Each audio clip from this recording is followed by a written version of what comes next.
Hi hello friends, ఈ ఫిష్ని చూసారా? ఈ హోల్ ఫిష్ని అలానే మనకి నిప్పులపైన గ్రిల్ చేసి మనకు అలానే తెచ్చి సర్వ్ అనేది చేస్తారు. ఈ ఫిష్ కాస్ట్ ఎంత, ఈ ఫిష్ తిరుపతిలో ఎక్కడ దొరుకుతుంది అనేది మనం ఈ వీడియోలో డిస్కస్ చేద్దాము. ఈరోజు మనకి సండే అవ్వడం వల్ల డిన్నర్ ఎక్కడ చేద్దామని తిరుగుతూ ఉంటే మన ఫ్రెండ్స్ సందీప్ కిషన్ వాళ్ళ వివాహ భోజనంలో ట్రై చేద్దామని సజెస్ట్ చేశారు. డైరెక్ట్గా మేము వివాహ భోజనం రెస్టారెంట్కి అయితే డైరెక్ట్గా వెళ్ళాము. మనకి వెళ్ళగానే ఎంట్రన్స్లో మనకి ఈ థీమ్ అయితే ఉంటుంది ఫ్రెండ్స్. వన్స్ మనం రెస్టారెంట్లోకి ఎంటర్ అవ్వగానే మనకి ఈ యాంబియన్స్ అనేవి ఎలా ఉంటుంది చూడడానికి నాకు ఓకే అనిపించింది. మనకి ఈ రెస్టారెంట్ వల్ల మనకి కాంప్లిమెంటరీ కింద ఫ్రీగా మనకి ఈ లడ్డూస్ అయితే ఇస్తున్నారు.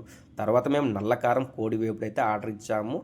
ఇందులో కారం అని చెప్పారు కానీ అస్సలు స్పైసీ లెవెల్స్ అనేది లేవు ఫ్రెండ్స్. మనం అస్సలు రికమెండ్ చేయని స్పైసీ లెవెల్స్ తినే వాళ్ళకి. దీని కాస్ట్ అయితే 399 రూపీస్ అనేది ఛార్జ్ చేశారు. తినడానికి అయితే చాలా సాఫ్ట్గా జ్యూసీగా ఉంది, బట్ అస్సలు స్పైసీ లెవెల్స్ అనేవి లేవు. మనం ఫిష్ అనేది ఆర్డర్ ఇచ్చాము. దీని నేమ్ వచ్చి కొరమీను తందూరి ఫిష్ అని చెప్పారు. దీని కాస్ట్ ఫ్రెండ్స్ ఆల్మోస్ట్ 799 రూపీస్ అనేది వీళ్ళు ఛార్జ్ చేశారు. కాస్ట్ వైజ్ నాకు చాలా ఎక్కువ అనిపించింది. అండ్ ఇందులో ఓన్లీ సింగిల్ బోన్ ఉంటుంది. మన చిన్నపిల్లలకి తినడానికి చాలా ఈజీగా ఉంటుంది. దీని టేస్ట్ వైజ్ ఓకే, నాకు డీసెంట్గా అనిపించింది. తర్వాత మేము రాగి బాల్స్ అండ్ నెల్లూరు చేపల పులుసు అనే ఆర్డర్ ఇచ్చాము. టోటల్గా ఈ రెండింటి కాస్ట్ ఆల్మోస్ట్ 600 అయితే మనకు పడింది. తర్వాత మనం దమ్ బిర్యానీ అయితే ఆర్డర్ ఇచ్చాము ఫ్రెండ్స్. ఈ బిర్యానీ నేను అస్సలు మీకు రికమెండ్ చేయను. ఇది అస్సలు బాగలేదు ఫ్రెండ్స్. మీరు అస్సలు ట్రై అయితే చేయొద్దండి ఈ దమ్ బిర్యానీ. ఇక్కడ సర్వీస్ అనేది చాలా లేటుగా ఉంది ఫ్రెండ్స్, చూసుకొని వెళ్ళండి.